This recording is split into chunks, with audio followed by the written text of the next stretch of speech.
Welcome everyone to the first in a series of lectures I'm going to give on the Catechism of the Catholic Church.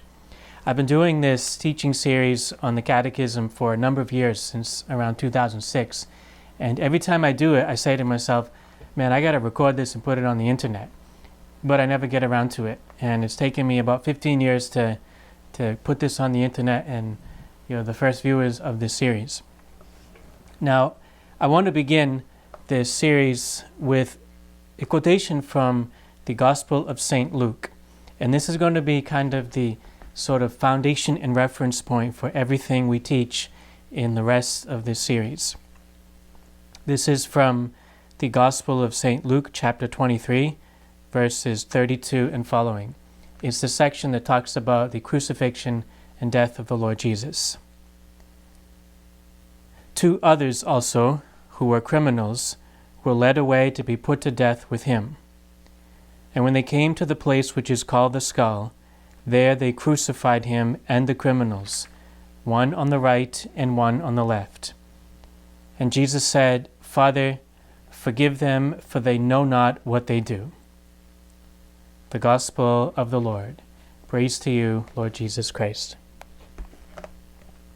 So those words of Jesus, when he's at the sort of high point of his mission of suffering and dying and then rising from the dead, speak volumes about what's happening to him on the cross and what's going on in the hearts and minds of the people who have brought about his crucifixion. He says, Father, forgive them, for they know not what they do. So there's some connection between what they don't know in their minds and what they're doing in their actions. If they knew what they were doing, if they knew who Jesus truly was, then their hearts would have been filled with love for him. Instead, what they have is hatred for him, and they want him crucified. So what we see is these words of Jesus show to us that there's a connection between knowing the truth about Jesus and loving him. If you know the truth about Jesus, you will love him. If you don't know the truth about him, you won't love him. And you could end up like the people who were trying to crucify him. If they knew Jesus, they would not have acted in such a hateful manner. But because they did not have this truth in their minds, they had no love in their hearts. And so truth and love are things that go together in the living of the Christian faith. And the series on the Catechism and the Catechism itself is meant to help us to know the truth about Jesus and therefore to love him. We can't just have truth, we have to have truth and love. If you only have truth, then your truth is going to become cold, impersonal, could be condescending. If you only have love, then your relationship to God is going to be sentimental. It's going to be easily pushed off the right course. Truth and love will go together. Just like untruth and hatred are working together when Jesus is crucified. We want to have truth, we want to have love. And so my reference point for this series is the Catechism of the Catholic Church. And I want to show this book to you. The Catechism of the Catholic Church, it was put out by Pope John Paul II in 1997. The first edition came out in 1994, then there was an emendation to it in 1997, and it's a really good book. It looks kind of daunting. It's kind of like an encyclopedia of the faith. It is the sure norm for the teaching of the Catholic faith. If you want to know what the Church teaches about everything that the Church feels that Jesus wants the Church to teach about, this is the book you got to look at. Really good book. And I'm going to tell you, most Catholics don't even know this book exists, even today. I got this book when I was about 19 years old. I got the first edition of it, and I began to read it, and it presents the Catholic faith and Christian doctrine in an amazing way, in a way that is so logical and inspiring, and it shows to us that our faith is a living reality. It's not just a set of ideas, but it's something that is based on reality, on divine revelation, that is what God reveals to us. The Catechism of the Catholic Church. Get this book and have it in your home. Every Catholic should have this book in their home. Now, for those of you who don't want to read a book that is this big?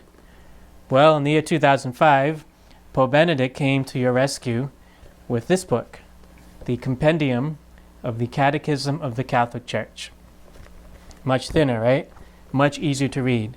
This book is written in a question and answer format, and it takes everything from this book and kind of gives you the summary version of it. And it has references to the big catechism. This book is wonderful. And it's kind of funny in the beginning. You have a letter from Cardinal Ratzinger, who then was the prefect of the Congregation of the Doctrine of the Faith, which he wrote on March 20th, 2005, where he's talking about or introducing the Compendium of the Catechism. Well, shortly after he wrote that letter, Cardinal Ratzinger became Pope Benedict. And this book also contains a letter from June of 2005, where Pope Benedict accepts this book, he approves it and publishes it. It's the same guy. And I read that and I was like, I wanted to say, hey, Pope Benedict, there's a conflict of interest here.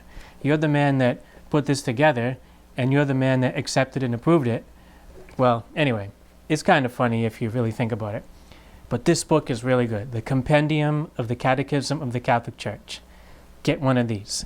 Like I said, if you don't want to read this, get this one. But you should have both. So for this series, I'm going to give recommendations for homework from this book. So it'll be a lot easier for you. But you don't have any homework after this class, so your only homework is to get one of these books. Again, the Compendium of the Catechism of the Catholic Church. Now, what the Catechism does. By the way, the word catechism, it comes from a Greek word katecheo, which means to echo. And what it means is that the church is supposed to be handing on nothing that it creates itself. Doctrines that are not created by the church, but they come from Jesus Christ. They're given to the apostles, and the apostles hand them on down to the generations in what we call the living tradition of the church. So the catechism is meant to hand on what Jesus Christ teaches. Ultimately to hand on the Word of God. Now, there's 4 major sections in the catechism, and this is going to be the outline for what we're doing in this series. The first section, I'm going to refer to it in my own words, which I feel are helpful in this lecture, is the Creed. Now, I don't have good handwriting, so forgive me. The Creed.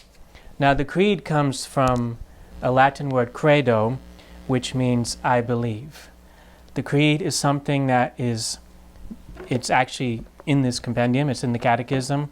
It's something that we say when we are in church on Sundays and on other big days, when we pray the rosary. I like to say the Creed often if I get to a point in my life where I'm not sure about what's going on, I take out the Creed and I read it very slowly. And I say to myself, this is reality. This is the way things are.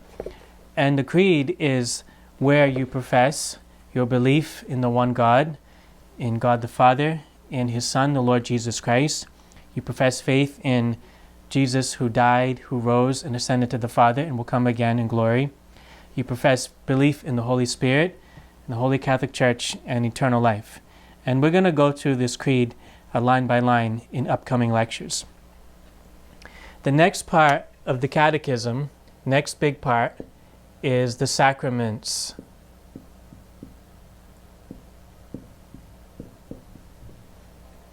The sacraments are 7. There's 7 of them, beginning with baptism. It all begins with baptism. Baptism, confirmation, the Eucharist, confession, reconciliation, anointing of the sick, holy orders, and matrimony. And we're going to go through the 7 sacraments too.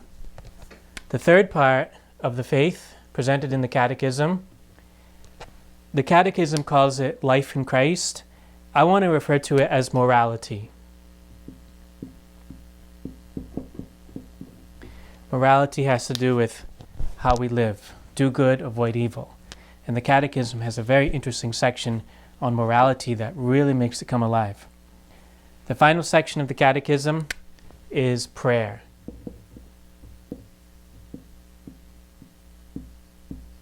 Prayer. These are the four pillars of the faith. They're like the four corners of a building that hold it up. All these four things have to go together. Now, I heard a talk years ago by a scripture scholar named Jeff Cavins. It was a series he was doing called The Great Adventure. And I think I remember him presenting these four parts of the faith in the following way. I'm probably not going to get it exactly right according to what Jeff Cavins said, but it's something that really stuck with me, and I think it really helps us to appreciate these four pillars of the Catechism.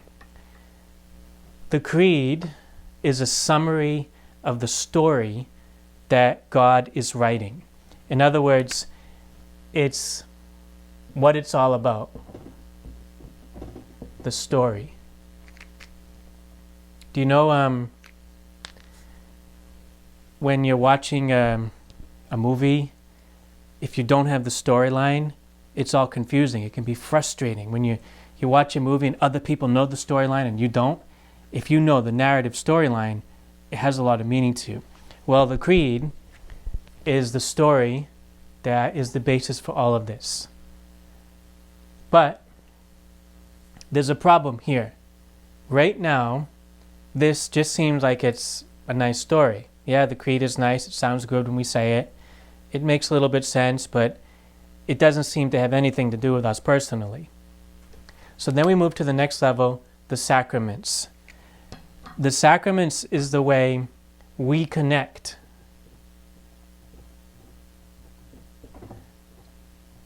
to the story. As I told you, I have horrible handwriting. When I was in first grade and second grade, they gave me an N for handwriting for my grade, which means needs help or needs improvement. I probably would still get the N anyway. The sacraments are things that we receive, so it's how we connect to the story. So now you see that now with the sacraments, the story of Jesus Christ, of salvation in Christ, of eternal life, of redemption, of the Good Shepherd, now it's coming into our lives a little bit. We receive the sacraments. But if you stop here, then what happens is these two things become just a superficial thing. They don't become something that you have a personal investment in. So then we go to the next section, morality. Morality is our part in the story. That says our part. Forgive me. We got to be forgiving. So forgive my poor handwriting, will you? So what do we see here now is that now the story, the sacraments, our connection to the story, morality. Morality is something we're involved in every day. We make all kinds of moral decisions and actions every single day. In our priorities, in our plans, in our words, our actions, our desires. A lot of small moral decisions and often many big ones. Now it's becoming more our thing.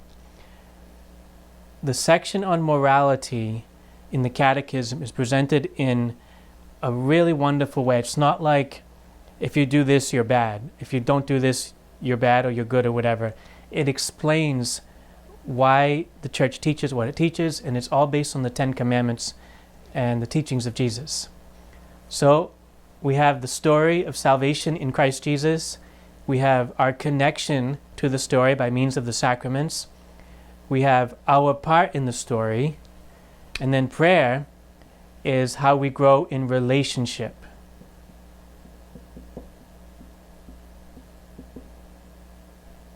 To the author of the story, who is God. Notice the move in these four areas is everything is becoming more and more personal. It's becoming something that we are personally invested in. One other of my favorite examples to explain these four pillars of the faith, of the Catholic faith, is to think about sports. Let's use football, for example. The creed in the football example would be, you know a lot about football. It would be, you know the teams, you know the positions, you know the rules, and occasionally you watch a game. That's it. You have knowledge of the game. You're right there. The sacraments would mean you have been drafted as a member of the team. You're not just a spectator that has no deeply personal investment in the game. You might if you're making a bet with some of your friends, but you don't have a personal connection to the game. But the sacraments is like you have been brought onto the team. But if you stop at this level, you're just on the bench. And yeah, you're there on the team, you wear the uniform, you work for the team, but there's more coming. The next part, morality, is you're on the field. You're playing the game. You have to not only know the rules, you not only have to be a member of the team, but now you have to act it out in everything you do. Everything you do on the field is going to impact the whole thing, all right? So like in the Christian faith, our Christian faith, everything we do in this area of morality is going to impact our whole lived experience of the faith. Okay, go back to the football analogy. The final level is you have a relationship to every member of the team, to the coach, to the staff, to the other players, to the administration, to the fans. You have a living relationship to every member of that team. Now that changes you, because when you're playing football and every person on the field and on the bench and in the administration you know and you love and you're friends with, that relationship is going to impact how you play. It's going to impact how you feel when you play the game. It's going to impact the ability of everyone on the team to play as a team. Well, let's go back to the Christian faith. That's what we have, this level of prayer. We're growing in relationship to God, to Jesus Christ, to the Holy Spirit, to the Blessed Virgin Mary, to St. Joseph, to all the saints, and to one another. So these four areas of the faith have to work together. It's like on the football game, all those four realities, those analogies I make up, have to work together to make you a valuable player for the team. So think about this, the creed, this is the story. The sacraments, it's your personal connection to the story. Morality is your part in the story. It's how you live. It's how you bring all this into your personal life story. And prayer is how you grow in relationship to the author of the story, Jesus Christ the Lord, and to all of his friends. So brothers and sisters, this is my first lecture, and we're going to conclude it now. But these four areas of the faith, we're going to go through each of these areas in upcoming videos, and I hope you find this very helpful. If you forget everything I said in this video, remember this. Get this book, the Compendium of the Catechism of the Catholic Church. And while you're at it, get the Catechism of the Catholic Church. All right, we'll see you next time whenever I get around to doing the next video. God bless you.